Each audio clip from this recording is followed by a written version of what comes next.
What's up, everybody? Happy Wednesday. Hope all you had a great day today.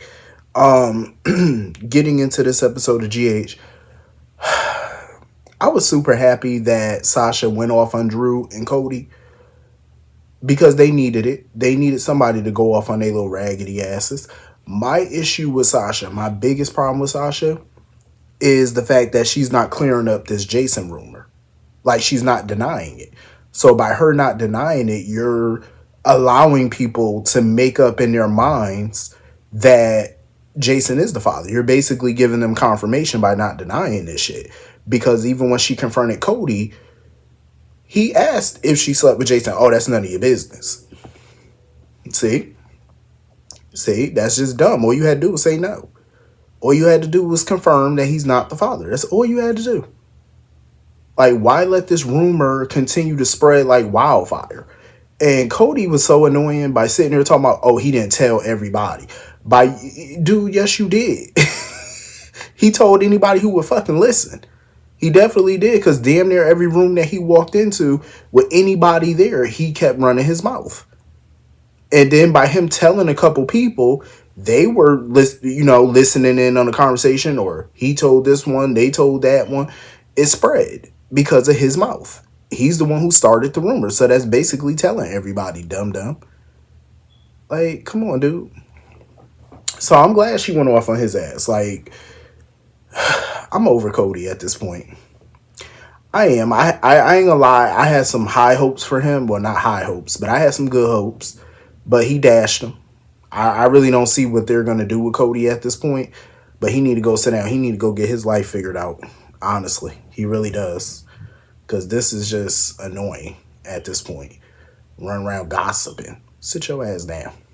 Lucy had me on the floor. Like, Lucy was eating this gossip up. Like, she had the nerve to sit here and ask Felicia, is Jason and Sasha gonna need a house? I ain't even mad at Lucy. I ain't mad at it because she trying to make some money. I ain't mad at that shit. She was like, oh shit, they about to have a baby. Let me see if they need a home. Get your commission. I'm just saying, get it. I can't even be mad at her.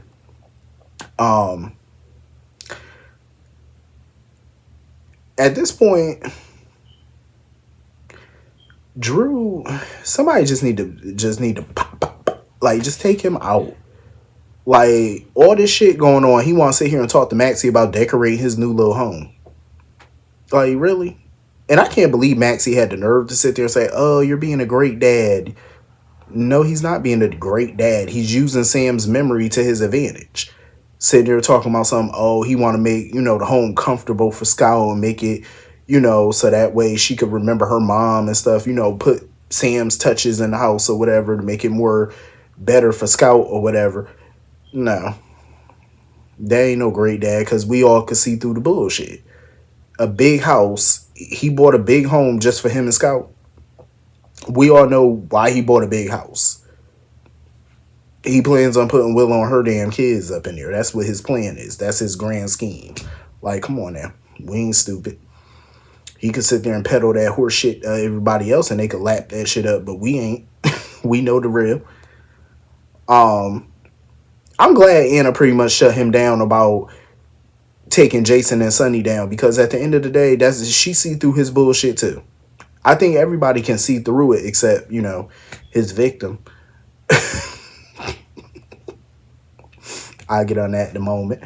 But everybody can see through what he's trying to do. Even Anna see what he's trying to do. Use your position in Congress to take Sunny and Jason down for your own benefit, because that's what you want to do. It benefits you. You know what I'm saying? Like, because you got some petty vengeance. It's just so annoying. Like, Drew, ugh, they really just need to get rid of him. Like, seriously, get rid of him. Speaking of his victim, Willow. That girl she just love a coat, don't she? She do. She love a good coat, because she in one and she don't even realize it. I mean, on the one hand, I get where she coming from, because living on the Quartermain property, it's a bit much, because you do feel like you're in prison in a way. You know what I'm saying? You got everybody in the family watching your every move, watching who coming and going out the gatehouse. As a grown ass person, that's a bit much. You know what I'm saying? You should be able to live free and have whoever you want at your place. So I get her on that. But she need to get the hell away from Drew. Like she really do. She need to get away from him because he's influencing her decisions. That's not a good look. She doesn't have a brain of her own. She allows Drew to make all her decisions and put stuff in her head, and she just go with it. You know what I mean? Like she need to learn how to stand on her own too. Oh, Nina, can I move back in with you? No, you can go get yourself an apartment. Hey, you go get yourself a little 3-bedroom for you and your children. That's what you can go do. Stand on your own 2 feet. Like, stop looking at Nina and Drew for guidance and to guide your decisions. Like, that's pathetic. It's just straight up pathetic. It's sad. Like, you just letting that man just run your life and you too desperate to see it. Too desperate and pathetic to see it. Like, girl, get it together. Moving on from that. I get where Lulu coming from. Like, she's desperate. She wants Charlotte back. I get it. But what about Rocco? Like, what about him? Like, spend some time with Rocco. You got one child that's in town right now. You know what I'm saying? You didn't spend Christmas with the boy. Shower him with some damn attention instead of worrying about fucking Charlotte 24/7. Then she wants to hear, oh, when I get Charlotte back, people are going to pay. Oh, people are going to, oh, Lulu, be quiet. Just hush. Hush your fuss. Shut that down. Nobody trying to hear all that nonsense. So anyway, moving on from that. I understood where Alexis and Christina were coming from because they both were on opposite sides on whether to tell Danny right now or not about Sam's murder. I get both points of view. I do. But I will say this. I feel like Alexis was overstepping her boundaries because I feel like she should have spoke to Jason first. Like, why are you telling his son about his mom being murdered, but you're not telling her ex-husband about it first? I feel like she should have had this conversation with Jason first, and then they can sit down and talk about how they're going to break the news to Danny. You know what I'm saying? Let Jason be the one to do that. That's why I hate that Jason hopped on that jet and went to Germany, but I feel like he may not have went had Alexis told him about Sam. He may not have gotten on that plane. He may have waited. You know what I'm saying? So he can be there for Danny, so he can talk to Danny. Because I do feel like this is a conversation Jason needs to have with Danny, not Alexis. So I feel like, she, in my opinion, she was overstepping her damn bounds. But I do understand where Christina was coming from, though, about telling him right now, because you never know how somebody might react. Because hearing that kind of news may send that boy into a tailspin. Like, he might just be on a downward spiral. You never know how he's going to react to this. That's why I feel like a lot of people need to go see Kevin Collins. I do, because how do you get all this traumatizing information and be okay with it or grieve and, you know what I'm saying, without seeking some type of counseling? It's kind of crazy. You know? Like, go see Kevin and figure out how to deal with your grief. I feel like he could help. You know, I feel like a lot of people in that town need some therapy, and I feel like Kevin is being wasted off screen. You know what I'm saying? You can get some good meaty material by having some of these people go see him. Like, all the emotional scenes and the, you know, like, that shit would blow it up. Like, it would really give the actors something to really work with. You know what I'm saying? But I wonder how Danny gonna take the news. Hell, I wonder how Jason gonna take the news. I know Jason probably gonna be ready to kill somebody. So anyway, moving on from that. I love the scene with Tracy and Sasha, though. I'm not gonna lie. I did enjoy the scenes with Tracy and Sasha. Like, I love how Tracy gave Sasha her support and basically was like, you know, we there for you. We got your back. If the baby is Jason, shit, we got you.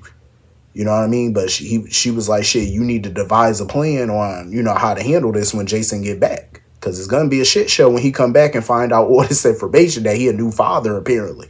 Like, Jason going to be looking at people like, bitch, what? He was like, father of what? Who? When? Where? How? Like, what? I know he going to be confused as shit. Like, what the hell are you talking about? Honestly, moving on from that, but honestly, Dante, he needs to just put that badge away. Like, now that he on administrative leave or whatever, he on a week's leave, he need to put that badge down and go rogue.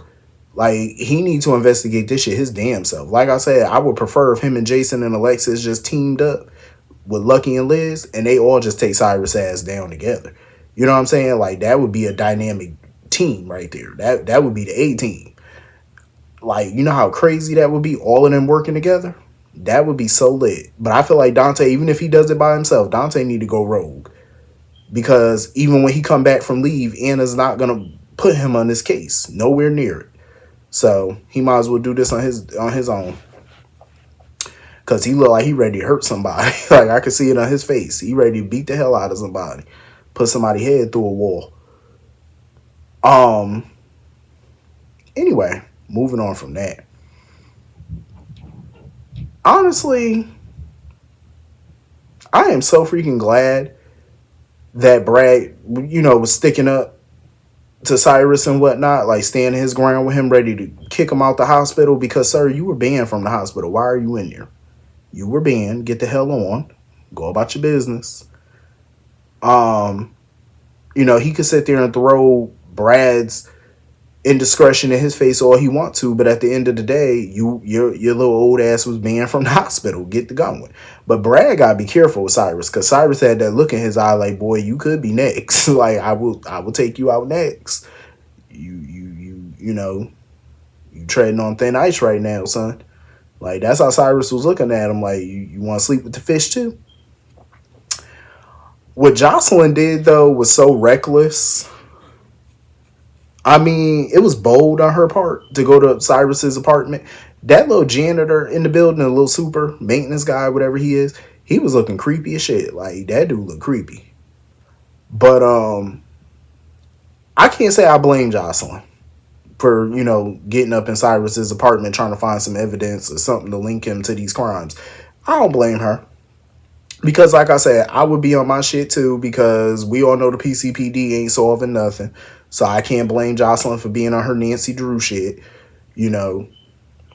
She trying to get to the bottom of this her damn self. She ain't got time for all the red tape. I knew she was going to investigate this herself. She wasn't going to listen to Anna. Because, I mean, come on, she Carly's daughter. She ain't going to listen.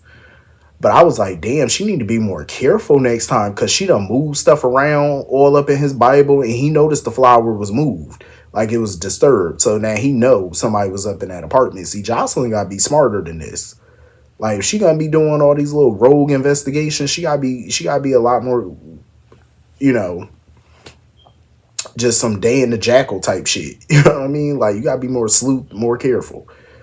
Like, put stuff back where you found it. Make it look untouched. Just put that shit back. Lucky and Liz, I'm gonna tell you right now, they surprised the shit out of me with their little plan. Like, he wanted Rick to look into Cyrus's parole and stuff like that. And Liz was like, what the hell you want Rick to do that for? You don't even like Rick. He had a plan. Lucky was like, fuck it, I'm going to frame him. I'm going to get him on a parole violation. I'm going to make sure he violate his parole so he'll go back to prison. I was actually surprised that Liz was in on this. Like, Liz was down. Liz was like, shit, it is what it is. She was like, I'm with you. I was kind of shocked. But you know what? I don't blame Liz, because she damn near got fired because of his foolishness. So I'm glad Liz is on, Team Frame Cyrus. I'm all here for it. Anything to get his raggedy ass out the picture, take him down. But hopefully they be smart about this. You know what I'm saying? Because if you're going to frame him, you got to do it right. Don't leave no traces that anybody framed him. Don't nothing. Make sure it's irrefutable. Take him down that way. Gotta be very sleuth about this. Be very smart. But I love it, though. I love it. I can't wait to see what plan they come up with to frame him. That's gonna be very interesting. I said, look at little Liz getting in, tapping into her little demon side. I'm here for it. Tapping into her bad girl side. I'm like, all right, but you're doing it for a good cause, so I'm here for it. Take his raggedy self down. Moving on from that. I get where Lucas is coming from. Like, he trying to be there for Carly, trying to be protective of her and stuff like that. He made a valid point, though. Lucas did make a valid point about her being with somebody who she can't fully trust. Well, not trust, but somebody who can't always tell her the truth. Like, he's never going to fully be 100% honest with her about things. That is true.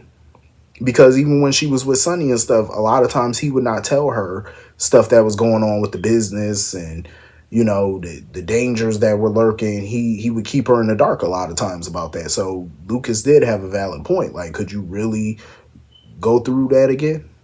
It's valid. But another part of me was trying to tell Lucas to mind his business. Cause I was looking at the show. I'm like, Lucas, mind your business. Because at this point, Carly is a grown-ass woman. Like, that woman is in her 50s.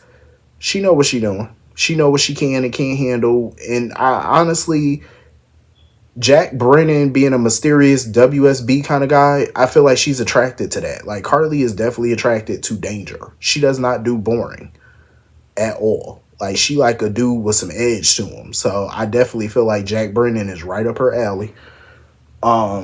She can handle whatever Jack gonna throw at her. Cause I'm sure, you know, she don't mind none of it. Cause she seemed very like, I don't care. Like, that was her attitude. Like, cause she knows she got a connection with that man. And she don't give a damn what other people got to say about it, because look how many times she tried to warn him about Brad. And you think Lucas is gonna listen? Probably not. Him and Brad probably gonna get back together again. So why not? You know what I'm saying? Like, let Carly be Carly. Let her do her thing. So anyway, that was pretty much the whole episode. I want to say that was everything. Hit the comment section. Let me know what you all thought. And I will see you all later. Have a great night. Peace.